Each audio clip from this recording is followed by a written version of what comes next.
Good evening. कैसे हैं आप सभी लोग? सब मस्त होंगे, फर्स्ट क्लास होंगे, बिंदास होंगे, फिट होंगे, स्वस्थ होंगे, आशा करते हैं। आज हम लोग गौतम बुद्ध के बारे में पढ़ने वाले हैं, बौद्ध धर्म के बारे में जानने वाले हैं। ठीक है, तो गौतम बुद्ध जो बौद्ध धर्म में आए थे, तो ये एक संस्थापक थे गौतम बुद्ध, और इनसे पहले न किन्हीं का अवतार हुआ था और न इनके बाद कोई आए। ठीक है, तो गौतम बुद्ध का जो जन्म हुआ है 563 BC में लुम्बिनी में हुआ है। लुम्बिनी नेपाल के पास है, नेपाल में ही है। और इनके बचपन का नाम था सिद्धार्थ और इनके पिताजी का नाम था शुद्धोधन। और इनके जो कुल था, इनका जो कुल था मतलब, तो ये शाक्य कुल के थे। ठीक है, ये शाक्य कुल के थे, इसलिए गौतम बुद्ध को शाक्य मुनि भी कहते हैं। ठीक है ना, तो एग्जाम में आपको क्वेश्चन भी आ सकता है कि शाक्य मुनि किसे कहा जाता है, तो गौतम बुद्ध को कह देंगे। इनकी माता का नाम महामाया था। इनकी माता का नाम महामाया था। जब गौतम बुद्ध का, सिद्धार्थ का जन्म होने वाला था, तो ये मायके जा रही थी, तो रास्ते में ही लुम्बिनी में एक जंगल में इनको प्रसव पीड़ा हुआ और वहाँ पे गौतम बुद्ध का जन्म हो जाता है। ठीक है, और गौतम बुद्ध के जन्म के 7वें दिन बाद ही प्रसव पीड़ा के कारण इनकी माता का क्या हो जाता है, देहांत हो जाता है। इनकी माता का देहांत हो जाता है। फिर ये जो शुद्धोधन थे, ये अपनी साली जी से शादी करते हैं, मतलब सिद्धार्थ के मौसी से ये शादी कर लेते हैं। उनका नाम था प्रजापति गौतमी।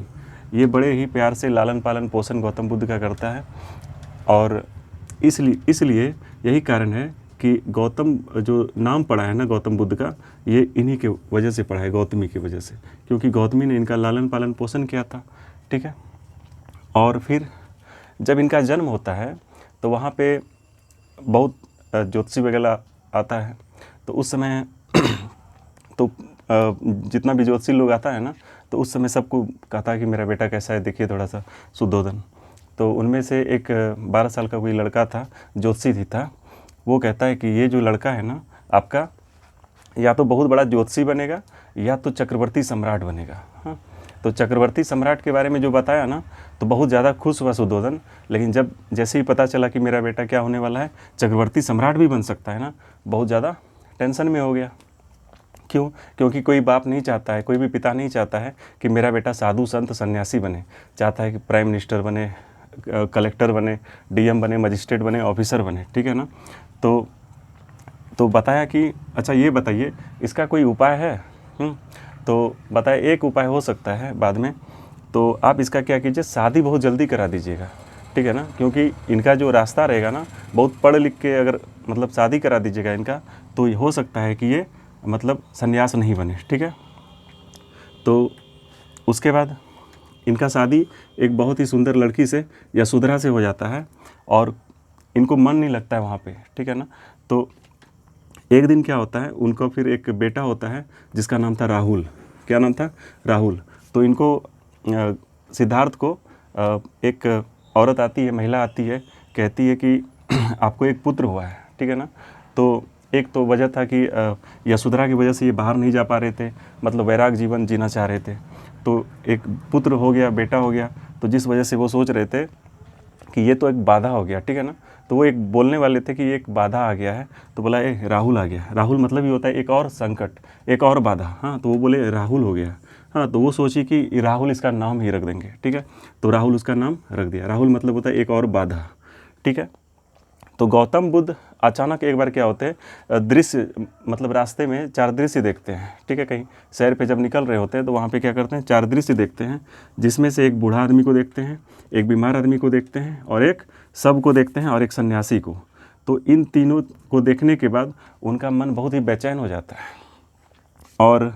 और ये सन्यासी को देखने के बाद उनका मन बड़ा अच्छा लगता है। तो वो जब घर आते हैं तो उनको नींद, भूख प्यास कुछ भी नहीं लगता है, बस दिन भर इस सन्यासी के बारे में सोचते रहते हैं। ठीक है, उनको अंदर से कुछ भी अच्छा नहीं लग रहा था, वो बैराग जीवन के बारे में सोच रहे थे। तो अचानक क्या होता है, आधी रात में ही बिना कुछ कहे, अपनी वाइफ को, अपने परिवार को, किसी को बिना कुछ बताए वो घर छोड़ के निकल गए। ठीक है, तो बौद्ध धर्म में गृह त्याग को बोला जाता है महाभिनिष्क्रमण। महाभिनिष्क्रमण मतलब होता है गृह त्याग। महाभिनिष्क्रमण मतलब क्या होता है, गृह त्याग। जब ये रास्ते में निकल रहे थे, तो जब भी आप कोई काम करने के लिए जाइएगा ना, तो एक गुरु की मतलब ज़रूरत होती है, बिना गुरु ज्ञान नहीं होता है। ठीक है, तो इन्होंने इनको सबसे पहले एक गुरु मिले जिनका नाम था अलार कलाम, ठीक है। तो उन्होंने इनको सांख्य दर्शन की शिक्षा दी। सांख्य दर्शन, ठीक है। तो सिद्धार्थ के प्रथम गुरु थे अलार कलाम, सिद्धार्थ के प्रथम गुरु अलार कलाम। और उसके बाद एक गुरु और मिले रुद्रक रामपूत। तो इन्होंने योग दर्शन की शिक्षा दी, योग दर्शन की शिक्षा दी। तो अलार कलाम ने सांख्य दर्शन की और रुद्रक रामपूत ने योग दर्शन की शिक्षा दी। और सांख्य दर्शन ऐसे दिया कौन था? तो कपिल ने दिया था। सांख्य दर्शन किसने दिया था? कपिल ने। अलार कलाम ने इनको शिक्षा दिया, ठीक है ना। और योग दर्शन दिया था किसने? पतंजलि ने। योग दर्शन किसने दिया था? पतंजलि ने, जो आजकल बहुत ज़्यादा ही फेमस है, रामदेव बाबा। और रुद्रक रामपूत ने योग दर्शन की। इसलिए गौतम बुद्ध को आप देखते होंगे योग की मुद्रा में हमेशा। क्यों? क्योंकि अगर पूछा जाए कि अलार कलाम और रुद्रक रामपूत में गौतम बुद्ध ज़्यादा किसको मानते थे, तो रुद्रक रामपूत को। इसलिए उनका जितना भी मुद्राएं हैं ना बैठने का, वो सब योग मुद्रा में बैठे हैं, ठीक है।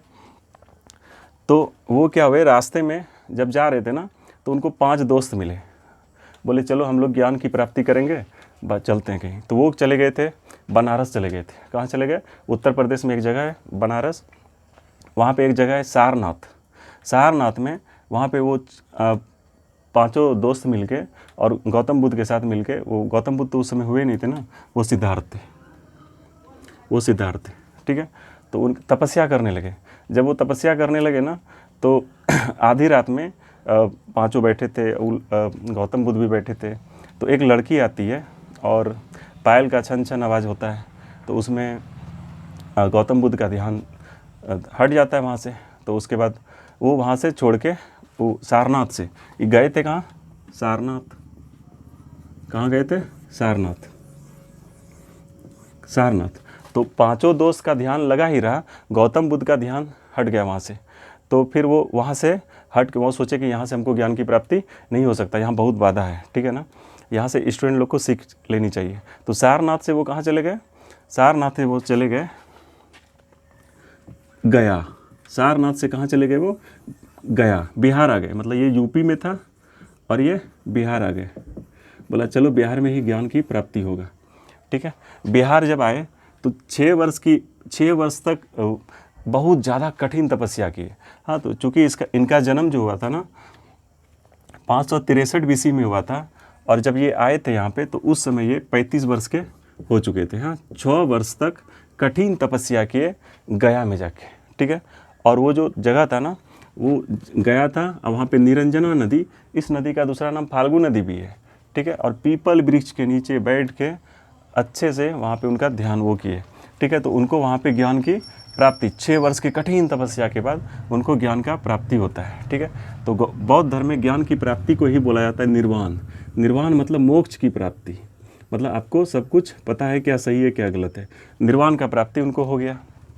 जब और कहा जाता है कि जब उनको निर्वाण की प्राप्ति हुए थे ना, तो जब उनको ज्ञान मिला था तो उनके शरीर से पूरा तेज निकला था और पूरा उनका जो शरीर था ना पूरा सुगंधित हो गया था। तो वो जब उनको ज्ञान मिला तो उनको याद आया कि अरे हम तो अपना दोस्त को सारनाथ में ही छोड़ के आ गए। तो वो सबसे पहले वहाँ सारनाथ गए, अपने दोस्त लोग को बताए कि हमको तो ज्ञान मिल गया, तुम लोग को क्या? हाँ, तो उन लोग को बोले अरे तुम तो मेरे साथ ही यहाँ पे बैठे थे, बताए सब बात बताए कि ऐसे ऐसे कुछ हो गया था। तो गौतम बुद्ध सबसे पहले जो उपदेश दिए हैं ना सारनाथ में, अपने 5 मित्रों को ही दिए हैं, ठीक है। तो सारनाथ गए थे वो अपने दोस्त लोग को बताने के लिए कि हमको ज्ञान मिल गया। तो पूछा कि क्या ज्ञान मिला है, तो हमको भी बताओ। तो वहाँ पे प्रथम उपदेश दिए, ठीक है ना। और वो जो उपदेश दिए थे कौन सी भाषा में? पाली भाषा में। क्यों? क्योंकि उस समय पाली जो भाषा था ना बहुत ज़्यादा फेमस था। उसके बाद और एग्ज़ाम में ये भी पूछता है कि सबसे ज़्यादा उपदेश वो कहाँ दिए थे? सबसे ज़्यादा उपदेश दिए थे वो श्रावस्ती में। और सबसे प्रथम उपदेश सारनाथ में। सबसे प्रथम उपदेश सारनाथ में और सबसे ज़्यादा उपदेश श्रावस्ती में दिए थे। और अंतिम उपदेश वो कहाँ दिए थे? जहाँ पे कुशीनगर में, ठीक है। उसके बाद 483 BC में एक चंदू के द्वारा इनको एक मशरूम दिया गया, मशरूम का सब्जी वगैरह दिया गया, ठीक है, उसमें ये जहर मिला दिया था, ठीक है ना। तो जिससे क्या हुआ, गौतम बुद्ध का तबीयत बहुत ज़्यादा ख़राब होने लगा। तो वहाँ से कहाँ चले गए, पावापुरी में इनको जहर दे दिया गया। तो वो जा रहे थे कुशीनगर अपने घर की तरफ, वहाँ से तो कुशीनगर में ही बहुत ज़्यादा तबीयत खराब होने के बाद उनकी मृत्यु हो जाता है 80 वर्ष की आयु में, 483 BC में, ठीक है। तो ये तो था गौतम बुद्ध का पूरा ये जीवनी। अब ये इनके क्या क्या मतलब कार्य थे, क्या क्या ये दिए हैं, ठीक है ना, उनके बारे में जानते हैं। तो इनका प्रिय शिष्य था आनंद, इनका प्रिय शिष्य था आनंद। आनंद के कहने पे ही बौद्ध धर्म में यहाँ पे महिलाओं को प्रवेश मिला है, ठीक है। तो बौद्ध धर्म में सबसे पहले प्रवेश होने वाली जो महिलाएं थी ना, वो थी प्रजापति गौतमी, ठीक है। बौद्ध धर्म को अपनाने वाली पहली महिला प्रजापति गौतमी। लेकिन बौद्ध के सभा में, बौद्ध के संघ में शामिल होने वाली अगर पहली महिला पूछी जाए तो उसमें हम बोलेंगे आम्रपाली, ठीक है। ये जो थी बौद्ध धर्म में, बौद्ध संघ में शामिल होने वाली पहली महिला और बौद्ध धर्म को अपनाने वाली पहली महिला कौन थी, प्रजापति गौतमी, ठीक है। इनका प्रिय शिष्य था आनंद। इन्होंने त्रिरत्न दिए थे, त्रिरत्न जैन धर्म के बारे में भी बताए थे, त्रिरत्न KFC, नॉलेज, फैक्ट, कैरेक्टर। तो ये भी त्रिरत्न दिए थे। त्रिरत्न में आते हैं बुद्ध, धम्म, संघ। कहा जाता है ना, बुद्धम शरणम गच्छामि, धम्मम शरणम गच्छामि, संघम शरणम गच्छामि, ठीक है। आप तो बुद्ध, धम्म, संघ ये क्या होता है, क्योंकि उस समय कहना था कि अगर आप गौतम मतलब बौद्ध धर्म में आना चाहते हैं तो आपको त्रिरत्न है, बुद्ध, धम्म और संघ। बुद्ध मतलब आप गौतम बुद्ध से जाके क्या कीजिए, उपदेश ले लीजिए, गौतम बुद्ध से आप उपदेश ले लीजिए।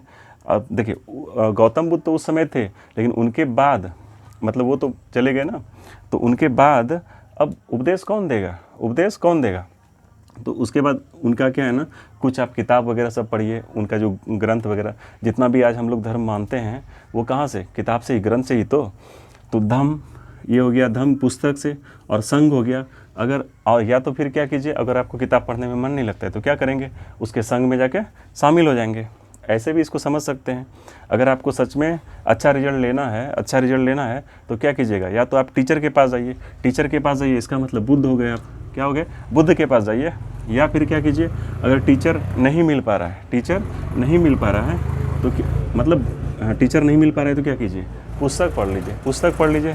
पहला क्या था, या तो खुद आप बुद्ध बन जाइए, दूसरा क्या था, या तो आप पुस्तक वगैरह कोई किताब पढ़ लीजिए, गाइड पढ़ के पास कर लेते हैं। या तीसरा फिर क्या कीजिए, वहाँ कोचिंग इंस्टीट्यूट वहाँ पे ज्वाइन करके पढ़ सकते हैं। तो त्रिरत्न मतलब या तो खुद बुद्ध बन जाइए, या फिर पुस्तक पढ़ लीजिए, किताब पढ़ लीजिए, गाइड पढ़ लीजिए, गेस्ट पेपर पढ़ लीजिए, कुछ भी पढ़ के पास कर सकते हैं, ठीक है। या फिर अगर हम खुद बुद्ध नहीं बन सकते हैं, किताब भी नहीं पढ़ सकते हैं, तो फिर क्या कीजिए, कोचिंग संघ ज्वाइन कर लीजिए, ठीक है। तो ये जैन बौद्ध धर्म के त्रिरत्न थे। आर्य सत्य में ये 4 आर्य सत्य बताए थे। मतलब एक ऐसा सत्य जिसको कि टाला नहीं जा सकता है, मतलब झूठा नहीं कहा जा सकता है, कभी ख़त्म नहीं हो सकता है। 4 ये सब पूछा जाता है कि आर्य सत्य कितना था, आपको ये नहीं पूछेगा कि क्या था नहीं था।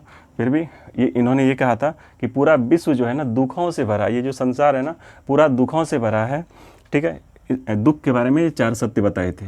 उसके बाद बताए थे अष्टांगिक मार्ग क्या होता है कि जैसे कोई भी जितना भी धर्म वगैरह होता है ना, या तो कोई टफ ही बहुत ज़्यादा है, या फिर क्या है ना कोई बहुत ज़्यादा मतलब इजी ही है, ठीक है। तो अष्टांगिक मार्ग मतलब होता है एक बीच का रास्ता, कि बीच के रास्ते से हम निकल जाएं, ठीक है ना बहुत ज़्यादा टफ है ना बहुत ज़्यादा इजी है। तो इन्होंने अष्टांगिक मार्ग दिया था, उसमें 8 बातें इन्होंने बताए थे, ठीक है। उसके बाद सील मतलब आचरण, कि मतलब इंसान को कैसा आचरण करना चाहिए, ठीक है। तो इन्होंने सील के बाद आचरण के बारे में 10 बातें बताई थी। और दर्शन ये 3 दिए थे, ठीक है ना। दर्शन 3 दिए थे। उसमें इनका मतलब कहना था कि ये ईश्वर जो है ना, ईश्वर को ये मानते ही नहीं थे। बोले कि ये जो दुनिया है ना अनिश्वरवाद है, यहाँ ईश्वर नहीं है, ठीक है। और दूसरा शून्यवाद मतलब कि यहाँ पे कोई भी आदमी न छोटा है न कोई बड़ा है, न कोई छोटा है, न कोई बड़ा है।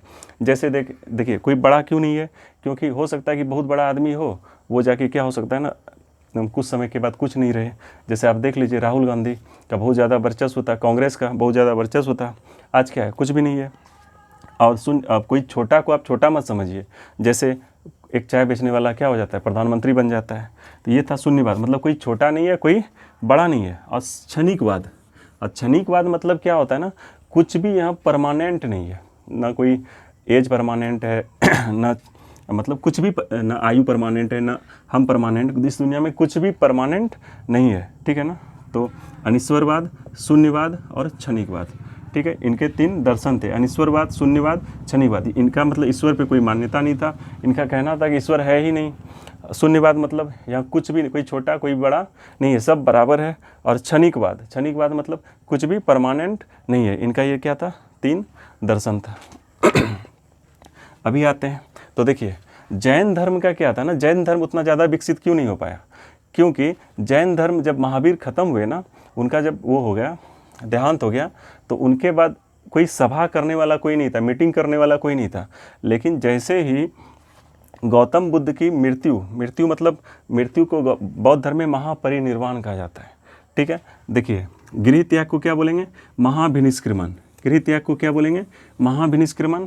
गृह त्याग को क्या बोलेंगे, महाभिनिष्क्रमण। और जब ज्ञान का प्राप्त हो जाएगा उसको क्या बोलेंगे, निर्वाण। जब ज्ञान की प्राप्ति होती है उसको क्या बोलते हैं बौद्ध धर्म में, निर्वाण कहते हैं। और जब शरीर छूट जाता है, इस दुनिया से जब चले जाते हैं, मृत्यु हो जाता है, उसको बोलते हैं महापरिनिर्वाण, ठीक है, महापरिनिर्वाण, ठीक है। तो गौतम बुद्ध जैसे यहाँ पे देख रहे हैं 483 BC में इनका मतलब क्या होता है, देहांत हो जाता है। देखिए 483 BC में ही बौद्ध सभा करा लिया गया। हाँ, इसलिए जैन धर्म से ज़्यादा विकसित, ज़्यादा विकास जो हुआ है ना, ज़्यादा फैला जो हुआ है, स्प्रेड जो हुआ है, बौद्ध धर्म का हुआ है। तो 483 BC में इनका देहांत होता है, 483 BC में ही पहला सभा कर लिया जाता है, ठीक है। तो पहला 483, 383, 255, 483, 383, 255, ये सब BC है। 483, 383, 255, उसके बाद प्रथम शताब्दी इसको यहीं पे याद करना है। ये सारा बहुत ही इंपॉर्टेंट क्वेश्चन है, इसको अच्छे से मतलब अपने कब्जे में करेंगे। 483, 383, 255, 483, 383, 255, इसको एक बार देखेंगे और याद कर लेंगे। हाँ, और पढ़ना है ना तो यहाँ से पढ़िए, ठीक है ना, सारा कुछ दिल में जाना चाहिए, क्योंकि यहाँ पे कुछ भी आप उधारी नहीं रख सकते हैं। ऐसा नहीं कि अभी बौद्ध धर्म पढ़ लिए, उसके बाद 2 दिन के बाद 3 दिन के बाद पढ़ेंगे, क्यों नहीं, क्योंकि जैसे मान लीजिए कहीं से आप कुछ खाने होने का लाते हैं, कुछ गरम लाते हैं, जलेबी वगैरह गरम लाते हैं, उसको क्या 2 दिन के बाद खाते हैं, 2 दिन के बाद खाएंगे तो क्या होगा, टेस्ट लगेगा ही नहीं, मज़ा नहीं आएगा। तो उसी तरह जब आप इसको पढ़ रहे हो, ये वीडियो देख रहे होंगे ना, तो उसी समय आपको इसका नोट्स बना लेना है और पूरे दिमाग में इसको नोट कर लेना है, ठीक है ना। क्योंकि कहा जाता है ना कि किताब में लिखा हुआ विद्या या पुस्तक कोई भी कॉपी में लिखा हुआ विद्या और दूसरे के पास रखा हुआ धन, ये कभी मुसीबत में काम नहीं आता है। जब आपको एग्ज़ाम में पेपर में जब बैठेंगे तो वहाँ पे आपको लगेगा कि क्या याद है क्या नहीं है, ठीक है। तो किताब में लिखा है क्या नहीं है, सारा कुछ दिमाग में जाना चाहिए। हाँ, और अभी याद करना है, ठीक है ना, क्योंकि मेरा मकसद है आप लोग को ब्रांडेड बनाना, ठीक है। तो 483 BC, 383 BC, 255 BC, 483, 383, 255 BC। और एक था प्रथम शताब्दी, फर्स्ट सेंचुरी, यहाँ पे ईस्वी आ गया, 483, 383, 255, ठीक है। उसके बाद देखिए जब ये बौद्ध सभा हो रहा था, जब कुछ मीटिंग वगैरह जब होता है ना, तो उसमें आप किसको बुलाते हैं, कोई पंडित को बुलाते हैं या उसको जानने वाला, तो उन्होंने पंडित लोग को बुलाया। हाँ, ठीक है। तो जैसे पंडित में सबसे पहले कैसे याद करेंगे, तो पहला था महाकश्यप, दूसरा था साबाकामी, तीसरा था मौगलीपुत्र और चौथा था वसुमित्र। तो इसको याद कैसे करते हैं, तो पहले बार में क्या करेंगे ना, सबसे पहले अगर हमको कुछ मीटिंग वगैरह करना है तो किसको बुलाएंगे, पंडित वगैरह किसको बुलाएंगे, महान आदमी को बुलाएंगे। हाँ, तो पहले फर्स्ट टाइम में क्या होता है, महाकश्यप आता है।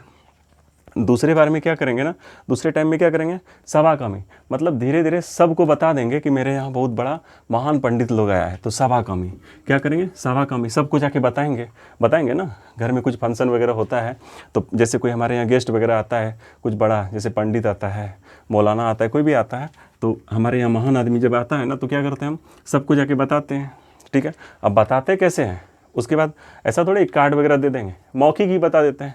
मोगलीपुत, ठीक है ना। तो पहले महान आदमी आया तो महाकाश्यप, दूसरा में महाकाश्यप जब आ गया तो फिर क्या करेंगे, सबको बताएंगे, तो सावाकामी हो गया।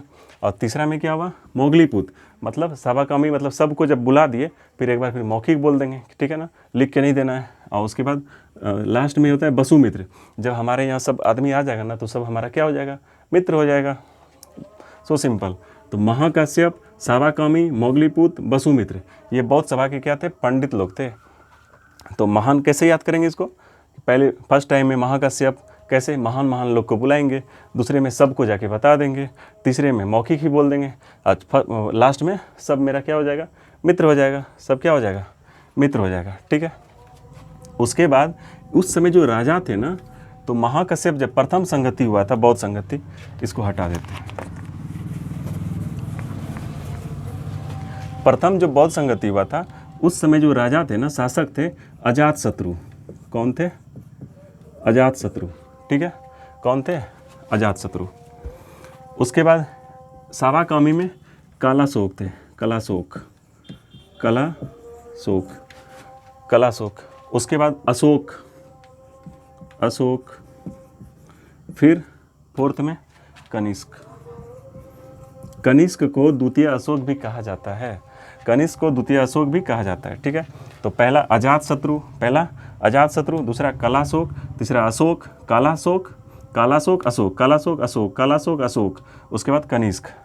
अजातशत्रु, कालाशोक, अशोक, कनिष्क, ये क्या था, उस समय प्रथम बौद्ध संगति जो हुआ था, सभा जो हुआ था, उस समय उसका राजा था। तो एग्जाम में किस टाइप का पूछता है ना, कि तृतीय बौद्ध संगति के समय राजा कौन थे, शासक कौन थे, तो शासक कौन थे, अशोक। ऐसे भी याद कर सकते हैं, अशोक में 3 अक्षर 1 2 3, हाँ। तो तृतीय बौद्ध संगति अशोक। अजातशत्रु पहला था महाकाश्यप। जब महान महान आदमी को आप बुलाएंगे तो उस समय आपका क्या होगा ना, दुनिया में शत्रु लोग बहुत ज़्यादा होगा, ठीक है।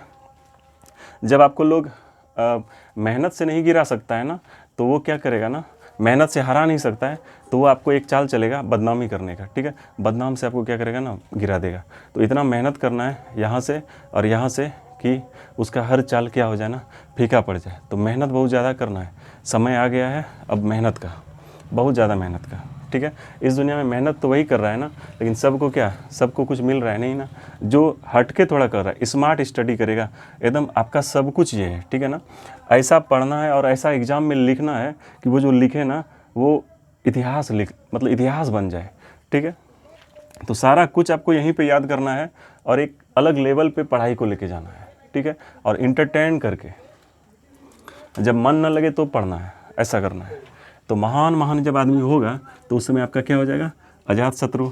सावाकामी मतलब सावाकामी, कालाशोक। मोगलीपुत में अशोक हो गया। और वसुमित्र कनिष्क, ठीक है। ये सब क्या था, तो प्रथम बौद्ध संगति 483, 383, 255 प्रथम शताब्दी। और उसके बाद पंडित जो था महाकाश्यप, महान लोग को बुलाएंगे, फिर सब लोग को कहेंगे, फिर मौखिक कहेंगे, फिर सभी लोग मित्र हो जाएगा। तो पहला जब महान लोग को बुलाएंगे तो लोग हमसे जलेगा ना, हाँ। तो उसके बाद वो क्या हो जाएगा, अजातशत्रु, सावाकामी, कालाशोक, तीसरा मोगलीपुत, अशोक कनिष्क, कालाशोक अशोक, सेकंड नंबर पे अशोक, मतलब कालाशोक, ठीक है। ये हो गया। अब इसमें यह भी पूछा जाता है कि प्रथम बौद्ध संगति हुआ कहाँ था, ठीक है। प्रथम बौद्ध संगति हुआ कहाँ था, इसका पहले स्क्रीनशॉट लीजिए आप लोग, ठीक है। तो ये तो देख लिए कि बौद्ध सभा कहाँ, मतलब अभी देखना है कि कहाँ हुआ है। चलिए देखिए, ये मान लीजिए इस तरह करके बिहार है, ठीक है ना। तो ये तो पहला जो हुआ था राजगिरी में हुआ था। कहाँ पे हुआ था, राजगिरी में। पहला कहाँ हुआ था, प्रथम बौद्ध संगति कहाँ हुआ था, राजगिरी में। उस समय पंडित महाकाश्यप, और वो कौन था, राजा अजातशत्रु। उसके बाद वैशाली, सेकंड वैशाली, और तीसरा बीच में आ जाएंगे, फर्स्ट सेकंड, और तीसरा कौन आ जाएगा, पाटलिपुत्र, ठीक है। तो प्रथम ये पहला, ये दूसरा, ये तीसरा। राजगिरी, वैशाली, पाटलिपुत्र, राजगिरी, वैशाली, पाटलिपुत्र, राजगिरी, वैशाली, पाटलिपुत्र, राजगिरी, वैशाली, पाटलिपुत्र। ठीक है, तो पहला बौद्ध संगति कहाँ हुआ था? राजगिरी में, दूसरा हुआ था वैशाली में, और तीसरा कहाँ हुआ था? पाटलिपुत्र में। और चौथा जो बौद्ध संगति हुआ था ये मतलब बिहार, ये तीनों बौद्ध संगति जो हुआ था ना बिहार में ही हुआ था। और चौथा बौद्ध संगति जो हुआ ना वो कश्मीर में एक जगह है कुंडलवन, कुंडग्राम नहीं, कुंडलवन, कुंडलवन। तो आपको ये भी पूछा जाएगा ऐसा कौन सा बौद्ध संगति था जो कि बिहार से बाहर हुआ था। ठीक है ना, तो चौथा बौद्ध संगति जो था, चौथा बौद्ध संगति जो हुआ था प्रथम शताब्दी में, उस समय पंडित वहाँ के कौन थे? अध्यक्ष कौन थे? वसुमित्र। और राजा कौन थे? कनिष्क। राजा कौन थे? कनिष्क। ठीक है, तो ये बौद्ध सभा हो ना हो आपको एग्जाम में एकदम पूछ ही देगा। ठीक है, कोई भी कंपटीशन में जाइएगा तो अगर बौद्ध धर्म से क्वेश्चन आएगा ना तो ये हो ना हो आपको एग्जाम में मिल जाएगा। ठीक है, तो इसका सारा ये एक चार्ट बना लेंगे और याद कर लेंगे। प्रथम बौद्ध संगति एक बार और 483, 383, 255। ठीक है ना, महाकश्यप, सवाकर्मी, मोगलीपुत्र, वसुमित्र। उसके बाद पहला कहाँ हुआ था? राजगिरी। दूसरा वैशाली, राजगिरी नीचे है, वैशाली ऊपर, पाटलिपुत्र नीचे है। ठीक है, और कुंडलवन चौथा। ठीक है, तो इसको क्या करना है? पूरा एकदम अच्छे से करना है, क्योंकि देखिए इसमें बौद्ध धर्म में बहुत कुछ ऐसा था ना कि हम अभी लिखे नहीं। क्यों? क्योंकि एग्ज़ाम के लिए, सक्सेस के लिए ये ज़्यादा ज़रूरी होता है कि क्या छोड़ना है, क्या नहीं पढ़ना है। ठीक है ना, तो जो पढ़ रहा है ना उसका जल्दी सिलेक्शन नहीं होता है। मतलब इतना सारा चीज़ है, एक सब्जेक्ट थोड़ी है ना कि सारा कुछ मतलब पढ़ना है हमको। तो इतना कुछ ये जो था ना ये सफिशिएंट है। बौद्ध धर्म में आपसे बाहर क्वेश्चन एक भी नहीं छूटेगा। ठीक है, तो इसको अच्छे से क्या करते हैं, याद करते हैं। मिलते हैं फिर अगले वीडियो में। ठीक है।